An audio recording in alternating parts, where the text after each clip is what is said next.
Warahmatullahi wabarakatuh. Selamat pagi menjelang siang. Di sini saya kelompok 1 dan bersama rekan saya Sania, saya sendiri Diana Jarogestia akan membahas tentang accounting and disclosure of football player registration. Do they present a true and fair view of the financial statement? Pada latar belakang masalah di sini, perubahan sepak bola beberapa tahun terakhir karena klub banyak menghabiskan uang ekstra untuk transfer dan pendaftaran pemain. Secara historis, olahraga profesional selalu menjadi bidang yang menarik bagi akademisi akuntansi sumber daya manusia karena ada perbedaan substansial dalam biaya upah karyawan reguler dan staf bermain seperti pemain, manajer, dan staf yang terkait dengan skuad. Dengan biaya ini untuk mendapatkan seorang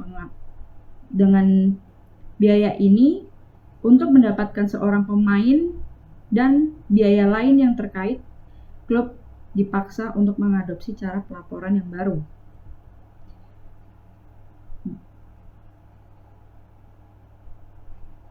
Dengan adanya kenaikan biaya transfer, pendaftaran menjadi pos yang penting dalam neraca klub Eropa. Akibatnya, perlakuan terhadap pendaftaran pemain akan berdampak pada situasi keuangan secara keseluruhan yang menghasilkan kondisi yang berbeda untuk menarik investor baru, mendapatkan pinjaman, dan lainnya. Laporan keuangan tahunan adalah alat komunikasi perusahaan yang menargetkan pemangku kepentingan. Laporan harus memberikan informasi tentang seberapa baik manajemen menggunakan sumber dayanya dan harus menjadi sumber untuk pengambilan keputusan oleh pihak eksternal dan menyajikan pandangan yang benar dan adil tentang entitas. Penerapan peraturan berdampak pada perluasan sepak bola top di Eropa. Permainan sepak bola telah berubah dari permainan sosial menjadi bisnis yang besar yang menarik investasi asing dari seluruh dunia. Dalam peningkatan transparansi, kredibilitas, dan untuk menghasilkan grup-grup yang baik, ini memaksa klub menjalankan bisnis mereka hanya dengan menggunakan pendapatan yang dihasilkan sendiri. Beberapa tujuan dari regulasi FFP UFA, tujuan keseluruhannya adalah untuk menciptakan kondisi ekonomi yang berkelanjutan dan harmonis untuk mencegah doping ekonomi. Di sini, tujuan penelitian dari artikel ini adalah menganalisis dan membandingkan dari sudut pandang seorang investor bagaimana sampel akun klub sepak bola Eropa dan mengungkapkan nilai-nilai pendaftaran pemain. Metode yang digunakan di sini menggunakan kualitatif.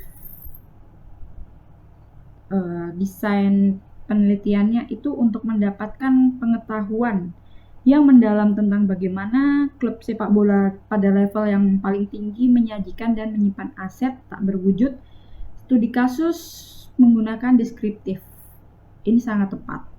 Kemudian proses pemilihan sampel di sini menggunakan purposive sampling dengan kriteria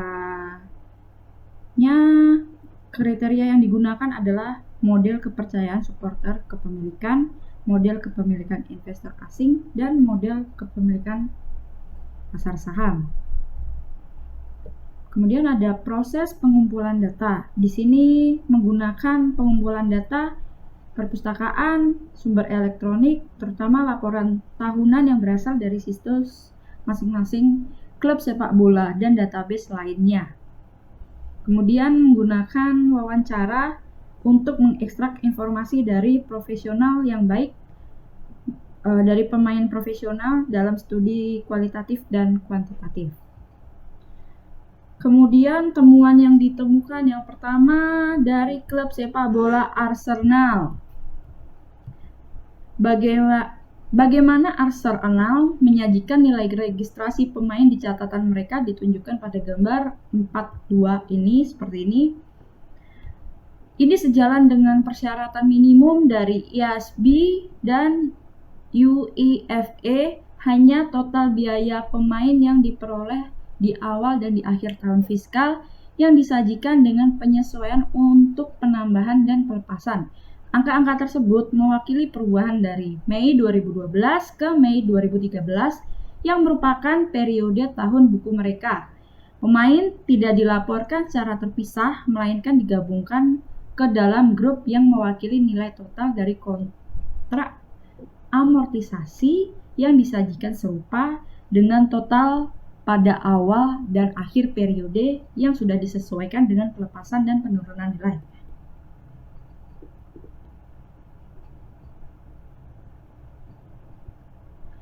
Arsenal ini memberikan informasi tambahan tentang pemikiran mereka tentang biaya pendaftaran pemain mereka dengan jelas menyatakan seperti buku bersih dari registrasi pemain tidak akan mencerminkan nilai buku bersih dari registrasi pemain tidak akan mencerminkan. Juga tidak dimaksudkan untuk nilai pasar dari para pemain ini yang dinyatakan bahwa pemain yang dikembangkan melalui sistem kelompok pemuda yang tidak diperhitungkan dan nilai realisasi dari aset tetap tidak berwujud dianggap jauh lebih besar daripada nilai bukunya. Kemudian pada Manchester United adalah pada gambar 44 ini merupakan registrasi pemainnya. Biaya awal dan akhir di setiap periode disajikan sehubungan dengan penambahan dan pelepasan selama periode yang sama. Amortisasi disajikan dengan cara yang sama dengan nilai total di awal dan di akhir menunjukkan penambahan dan pelepasan. Nilai buku bersih dihitung dengan menambahkan registrasi pemain baru dan mengurangi amortisasi dan pelepasan. Cara pelaporan yang mereka sejalan dengan aturan dan regulasi minimum yang ditetapkan oleh IASB dan UEFA. Tidak ada komentar tambahan yang dibuat untuk meningkatkan pemahaman pembaca.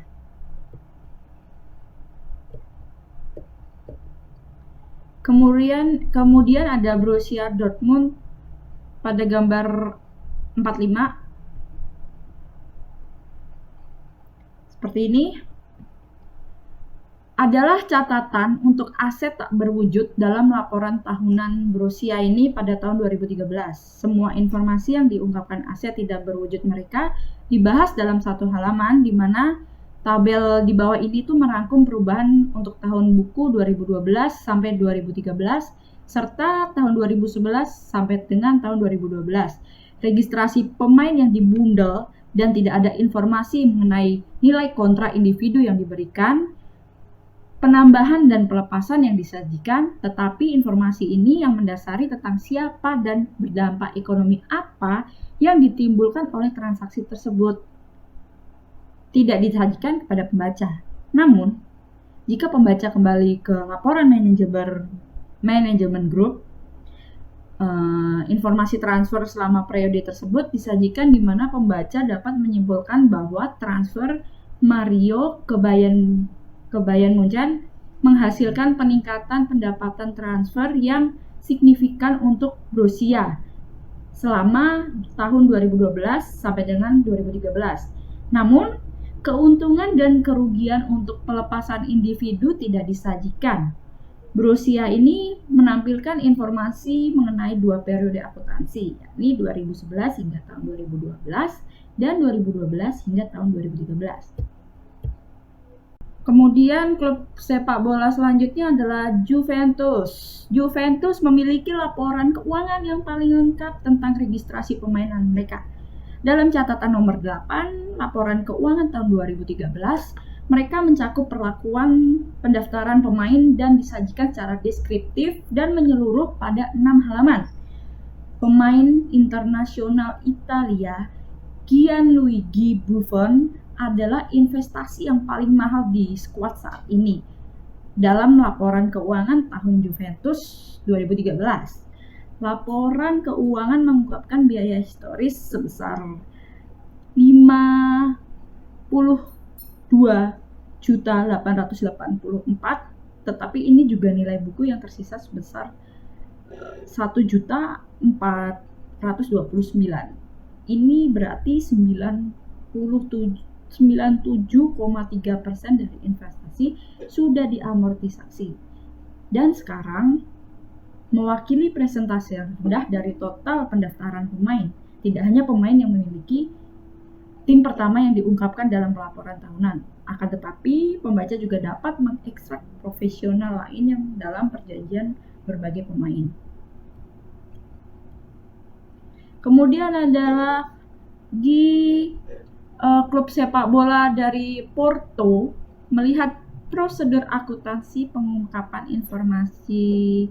Porto mengungkapkan nilai dan informasi tentang transfer yang dilakukan pada gambar 410 seperti ini.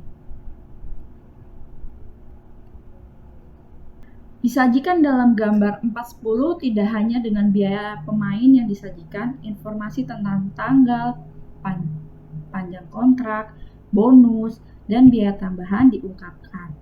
Pengeluaran tambahan mengacu pada pengeluaran yang terkait dengan transfer pemain, termasuk biaya agen, layanan hukum, dan bonus yang masuk.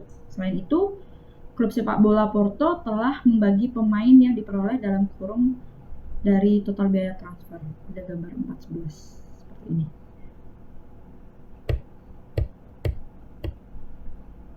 Klub sepak bola ini mengkategorikan pemain dalam 3 tingkat, termasuk informasi jumlah pemain termasuk dalam kategori tertentu dan jumlah total selama 2 tahun berturut-turut.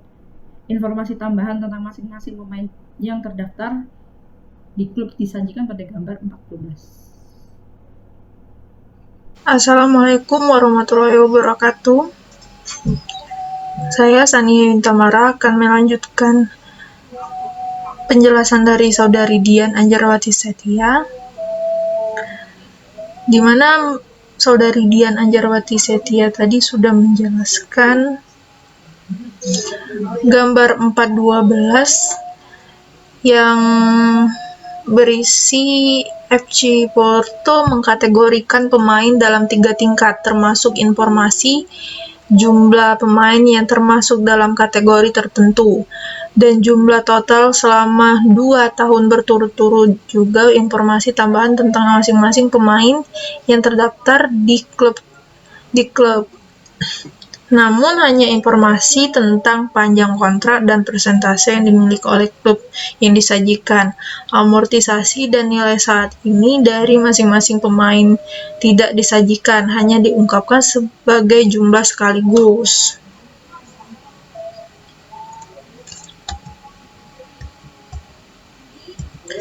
Selanjutnya, setiap klub menyatakan standar akuntansi yang digunakan dan semua kecuali Arsenal menggunakan IFRS. Semua klub memberikan informasi dan penjelasan tambahan tentang neraca mereka. Perbedaan telah ditemukan dalam beberapa banyak periode yang dipilih masing-masing klub untuk disertakan. Arsenal, Juventus, dan Porto menunjukkan tahun fiskal saat ini dan sebelumnya. Sementara Dortmund dan Manchester United menampilkan angka-angka untuk 2 periode berturut-turut. Melihat berapa banyak halaman yang dikhususkan masing-masing klub untuk mengungkapkan angka-angka pendaftaran pemain, ditemukan perbedaan besar. Juventus menampilkan 7 halaman yang berkaitan dengan registrasi pemain, sementara Porto menyajikan 6. 3 klub lainnya masing-masing hanya menyediakan sekitar 1 halaman. Jumlah halaman juga berbeda jika dilihat dari panjang total laporan keuangan. Yang terpendek Arsenal adalah 66 halaman. Sedangkan Manchester United menyajikan 902 halaman, mengejutkan dalam laporan keuangan mereka. Semua klub, kecuali Porto, telah memilih untuk memasukkan komentar tentang FFP dan bagaimana mereka bekerja dengan aturan baru ini. Arsenal FC, Juventus FC, dan Borussia Dortmund menyajikan informasi tambahan, tidak termasuk aturan dan regulasi tentang pengembangan pemain muda.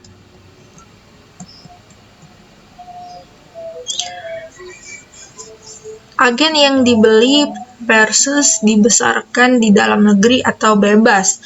Karena UEFA hanya mengizinkan pemain yang dibeli untuk dikapitalisasi di neraca, para pemain ini hanya mewakili aset tidak berwujud, tidak termasuk niat baik dari setiap klub. Para pemain ini tidak dianggap sebagai aset tak berwujud, tetapi jika dijual mereka akan menghasilkan pendapatan bagi klub. Angka pemain lokal sehubungan dengan total pemain terdaftar berkisar dari 12,90% atau Juventus hingga 41,38% atau Dortmund. Nah, di temuan wawancara ini peneliti mendapatkan pendapat profesional tentang bagaimana klub menghitung dan mengungkapkan informasi tentang pendaftaran pemain telah memberikan wawasan yang berharga. Konsistensi dianggap paling penting dan kemungkinan untuk membandingkan klub satu sama lain menjadi fokus utama. Dikutip dari Gozzi, Stenson, Thorpe, dan Sahlstrom melalui komunikasi pribadi 2014. Harmonisasi dan tingkat transparansi yang tinggi akan bermanfaat bagi semua pemangku kepentingan. Masalahnya, bagaimanapun adalah klub sepak bola beroperasi di arena yang berbeda dibandingkan dengan bisnis biasa.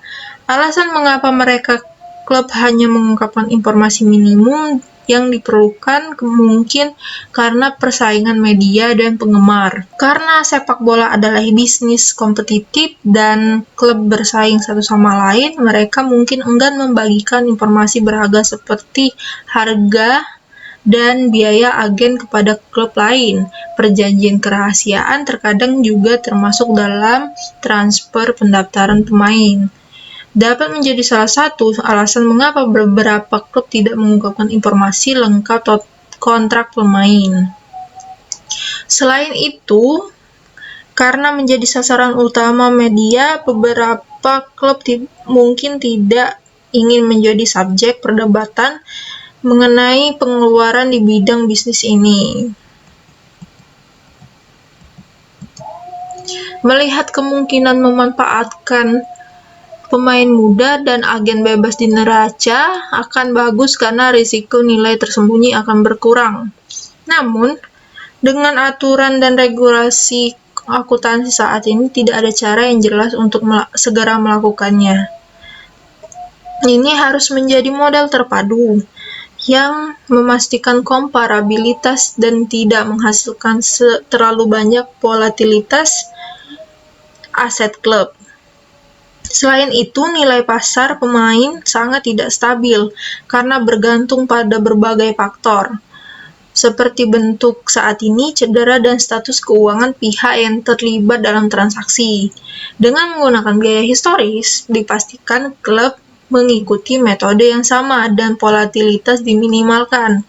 Nilai neraca registrasi pemain dinilai agak tidak relevan, karena tidak menunjukkan nilai sebenarnya dari pemain tersebut, dan seperti yang disebutkan sebelumnya diakui dalam laporan keuangan Arsenal FC, meskipun nilai yang tersembunyi bisa tampak sebagai memberikan gambaran yang tidak lengkap dari status keuangan klub, itu dianggap sebagai yang paling buruk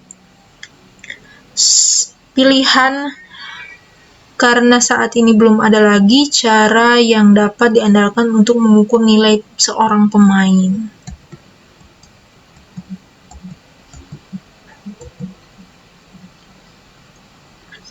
Klub sepak bola bukanlah organisasi biasa, di mana fokus utamanya adalah menghasilkan keuntungan ekonomi bagi pemiliknya. Klub sepak bola bertindak di zona abu-abu, di mana kesuksesan ekonomi dan kesuksesan olahraga adalah dua target berbeda. yang perlu ditangani oleh manajemen puncak. Temuan empiris menunjukkan semua klub dalam sampel menggunakan metode yang sama terkait kapitalisasi kontrak pemain sepak bola. Namun, pengungkapan informasi keuangan berbeda secara substansial karena beberapa klub menyajikan informasi yang lebih rinci, sementara yang lain hanya menyajikan persyaratan minimum yang ditetapkan oleh UEFA dan IASB. Pengungkapan registrasi pemain dari klub masing-masing sangat berbeda. Pembahasan Söderström dan Sand 2007 tentang variasi kualitas akuntansi sangat relevan karena tingkat pengungkapan dari masing-masing klub berbeda secara signifikan. Dari pengungkapan minimum oleh Arsenal FC, Manchester United, dan Borussia Dortmund, hingga pengungkapan mendalam oleh Juventus FC dan lebih rinci lagi oleh FC Porto.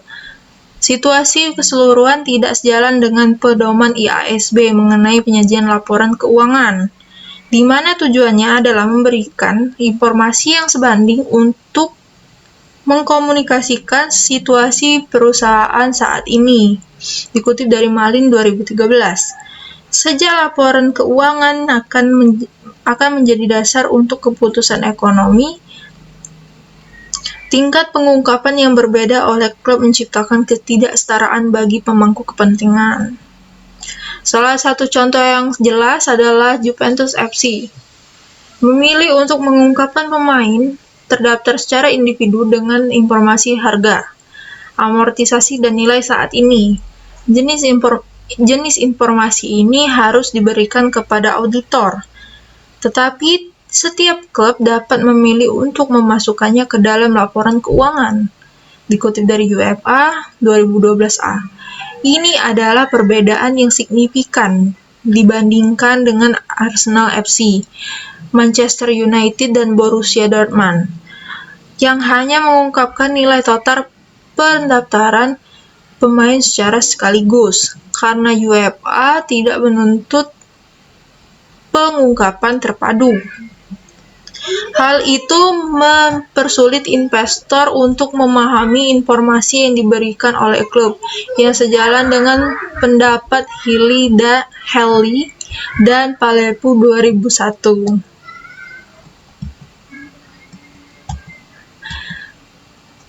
Lebih dalam lagi, peneliti menganalisis dari sudut pandang kapitalisasi pendaftaran pemain. Mengenai kapitalisasi pendaftaran pemain, aturan dan regulasi UEFA diikuti dan semua klub menggunakan metode biaya historis yang sejalan dengan IAS 38. Kontrak dikapitalisasi menggunakan biaya akuisisi, termasuk biaya terkait transfer, dan diamortisasi sesuai dengan metode garis lurus, berdasarkan panjang kontrak. Menurut IAS 38, agar aset tidak berwujud dikapitalisasi, biaya perlu diukur dengan andal, dan harus dipastikan aset tersebut akan menghasilkan manfaat ekonomi masa depan bagi entitas IASB 2012. Biaya yang terkait dengan pemain yang tumbuh di dalam negeri sulit untuk diukur karena tidak ada biaya transfer, dan dengan demikian tidak memenuhi kriteria untuk mengkapitalisasi aset tidak berwujud. Menurut IAS 38, juga sulit untuk mengetahui apakah pemain yang tumbuh di dalam negeri akan digunakan di tim utama dan dengan demikian menghasilkan keuntungan ekonomi masa depan bagi klub dengan bermain game.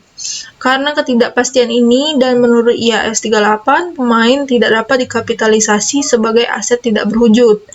Menurut IAS 38, sistem biaya entitas seringkali dapat mengukur dengan andal biaya dari aset tidak berwujud internal, misalnya biaya gaji untuk mengembangkan aset. IAS 2012. Ini berarti klub-klub harus dapat mengukur total biaya sektor junior masing-masing dan dapat memanfaatkannya sebagai aset. Akuntansi nilai wajar. Menurut Laux dan Leus 2009, akuntansi biaya historis cenderung menciptakan cadangan tersembunyi. Nilai wajar adalah harga yang akan diterima untuk menjual aset atau dibayarkan untuk mengalihkan liabilitas dalam transaksi teratur antara pelaku pasar pada tanggal pengukuran.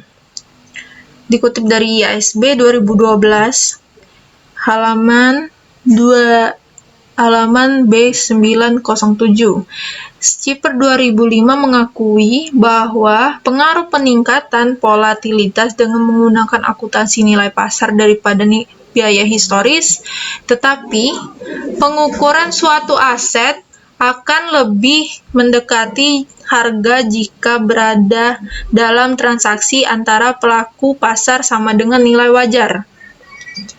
Profesional akuntansi yang diwawancarai menyukai akuntansi nilai pasar, tetapi karena risiko volatilitas yang tinggi, hal ini tidak disukai untuk klub sepak bola, karena tidak ada pengukuran penilaian pemain yang dapat diterima, seperti yang ditunjukkan gambar 4.14. Pemain yang dibeli di tim pertama berkisar dari 87,10% hingga 58,62%, sisanya 12,90% sampai 41,38% adalah agen lokal atau bebas yang dengan demikian tidak dikapitalisasi sebagai aset neraca. Angka-angka ini menunjukkan aset tak terhitung yang signifikan di klub sepak bola Eropa, dan jika dijual mengungkapkan nilai tersembunyi senilai jutaan euro. Arsenal adalah salah satu klub yang dalam sampel yang mengakui perbedaan antara nilai kapitalisasi dan nilai pasar. Dalam laporan keuangannya dibuatkan laporan dengan mempertimbangkan nilai kapitalisasi secara signifikan lebih kecil dari nilai pasar. Hal ini menarik karena sejalan dengan apa yang dinyatakan oleh Schipper 2005 tentang nilai wajar. Di akhir kontrak, klub mempunyai 3 pilihan, yaitu yang pertama, mereka dapat menjual pemain sebelum kontrak berakhir, dan yang kedua, menawarkan yang baru atau membiarkannya berakhir. Dua alternatif pertama biasanya menghasilkan nilai tersembunyi, karena jumlah awal telah diamortisasi selama beberapa periode. Jika dijual, keuntungan atau kerugian dicatat pada akun biaya. Jumlah yang diterima dikurangi dengan nilai yang tersisa dari kontrak asli. Jika kontrak diperpanjang, amortisasi nilai saat ini hanya diperpanjang sampai tanggal akhir kontrak baru. Itu dilakukan tanpa mempertimbangkan nilai pasar, usia, peningkatan kemampuan, dan reputasi pemain.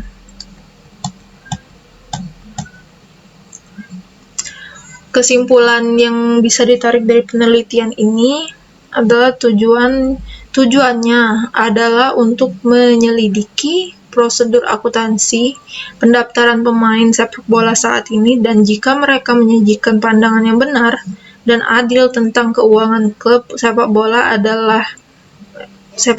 top Eropa. Untuk mencapai kesimpulan, kami harus menyelidiki jenis informasi keuangan yang diberikan untuk pendaftaran pemain dan seberapa harmonis prosedur di antara klub-klub pilihan.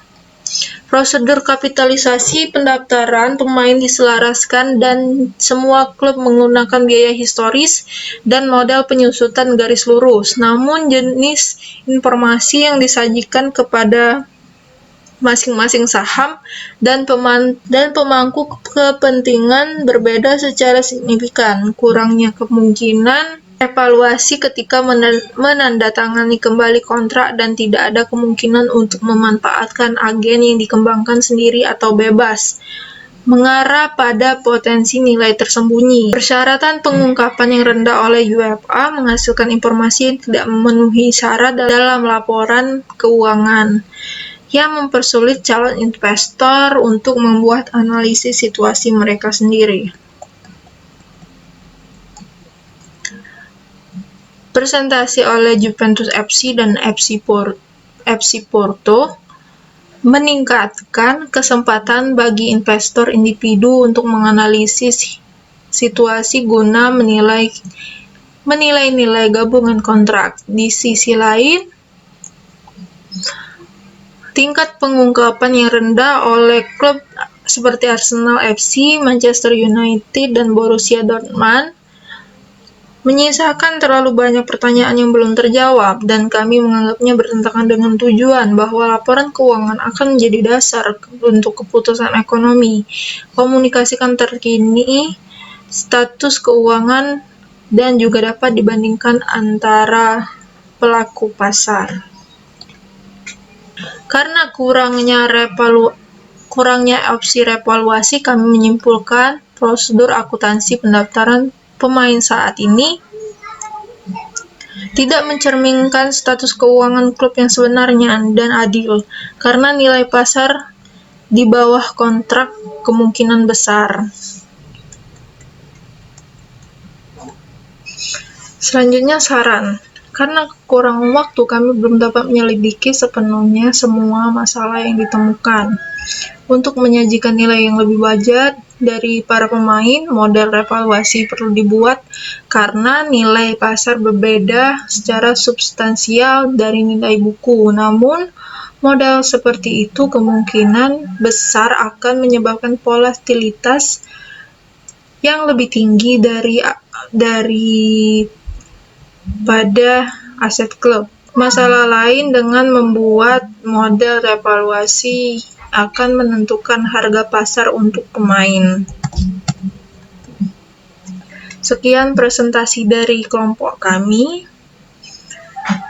Apabila ada kesalahan, mohon dimaklumi atas perhatiannya.